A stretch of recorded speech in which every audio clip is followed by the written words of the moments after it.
Halo teman-teman, selamat datang di Value Stock. Hari ini saya akan membahas analisa fundamental saham Power kuartal ketiga tahun 2021. Oke, ini disclaimer-nya. Yang pertama, ini merupakan sharing analisa fundamental, bukan ajakan beli jual ataupun hold suatu saham, dan keputusan investasi ada di tangan teman-teman selaku investor. Yang ketiga, dari analisa fundamental ini bisa dijadikan referensi untuk analisa saham-saham yang teman-teman miliki. Oke, pertama-tama kita masuk ke bisnis model dari saham POWR ini. Untuk kegiatan usahanya bergerak di bidang usaha pembangkit listrik. Jadi untuk sumber income-nya berasal dari langganan pemakaian listrik. Untuk segmen usaha atau marketnya di Indonesia, terkait kasus hukum, saya membuat video ini, saya tidak menemukan adanya kasus hukum yang terkait dengan Power.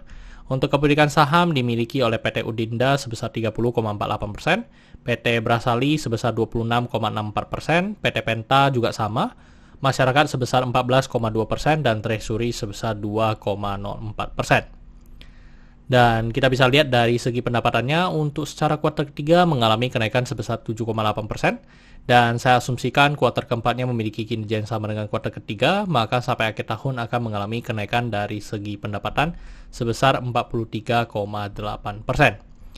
Untuk dari segi net profit juga mengalami kenaikan dan kenaikannya sebesar 30,4%. Dan saya asumsikan juga seperti tadi bahwa kuartal keempatnya memiliki kinerja yang sama dengan kuartal ketiga, maka sampai akhir tahun akan mengalami kenaikan sebesar 14,7%.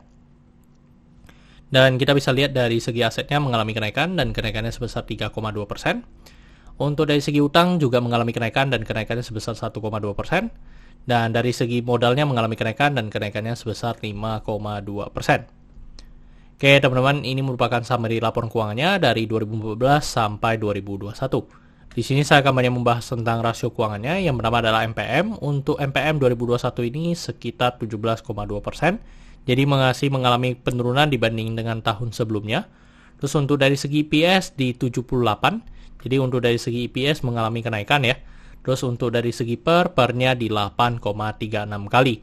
Dan kalau kita lihat dari secara histori, untuk PER dari saham Power ini merupakan PER yang paling rendah ya teman-teman. Terus untuk dari segi book value sekarang di 614 dan membuat PBV-nya di 1,07 kali. Dan kalau kita lihat secara histori juga, ini merupakan PBV yang paling rendah juga. Terus untuk dari segi DER-nya di 0,97 kali, jadi DER-nya di bawah 1. Terus untuk dari ROE-nya di 12,76%. Jadi untuk dari segi ROE itu mengalami kenaikan dibanding dengan tahun sebelumnya. Terus untuk dari segi ROA di 6,47%. Oke teman-teman, saya membuat video ini untuk harga sahamnya di 655. Dan dari analisa fundamental saya bisa mendapatkan nilai intrinsic value-nya sekitar Rp800. Jadi masih memiliki margin of safety 22%. Dan ini kesimpulannya. Dan yang pertama adalah produk dan jasa. Saya berikan sesoke karena saya melihat perusahaan ini mampu bertahan 5-10 tahun ke depan. Untuk GCG saya berikan sesoke karena tidak memiliki kasus hukum. Dan yang kedua memiliki pemegang saham mayoritas. Untuk revenue, net profit, dan aset saya berikan sesoke karena mengalami kenaikan. Untuk liability saya berikan sesoke karena DER-nya di bawah 1. Untuk book value saya berikan sesnow karena harga jual sekarang di atas harga book value-nya. Untuk sektor sebenarnya tidak ada hal yang perlu kita concern, jadi jika liability-nya oke, saya berikan sektor ini oke. Untuk ROE saya berikan sesoke karena di atas 9% atau 2 kali bunga deposito yang saya anut. Untuk margin of safety saya berikan sesoke karena positif. Untuk dividen saya berikan sesoke karena selama 5 tahun terakhir untuk saham Power ini masih Saham Royal memberikan dividen kepada investornya. Oke teman-teman, jadi kesimpulannya adalah 10 dibanding 11.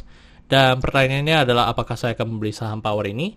Untuk sementara tidak ya teman-teman, walaupun secara fundamental dari saham Power ini memang sangat bagus, tetapi secara margin of safety-nya menurut saya masih kekecilan. Jadi itu yang membuat saya tidak tertarik untuk investasi di saham Power ini. Oke teman-teman, saya rasa cukup sekian untuk video kali ini. Jangan lupa untuk like dan subscribe. Jangan lupa juga untuk follow saya di Instagram saya di Royken13. Dan teman-teman, saya ada membuat grup Telegram, jadi teman-teman bisa join grup Telegram saya di Value Stock. Untuk linknya teman-teman bisa dapatkan di deskripsi di bawah. Dan jika teman-teman ada kode saham yang ingin saya buatkan analisa seperti ini, silahkan tinggalkan di kolom komentar untuk kode sahamnya.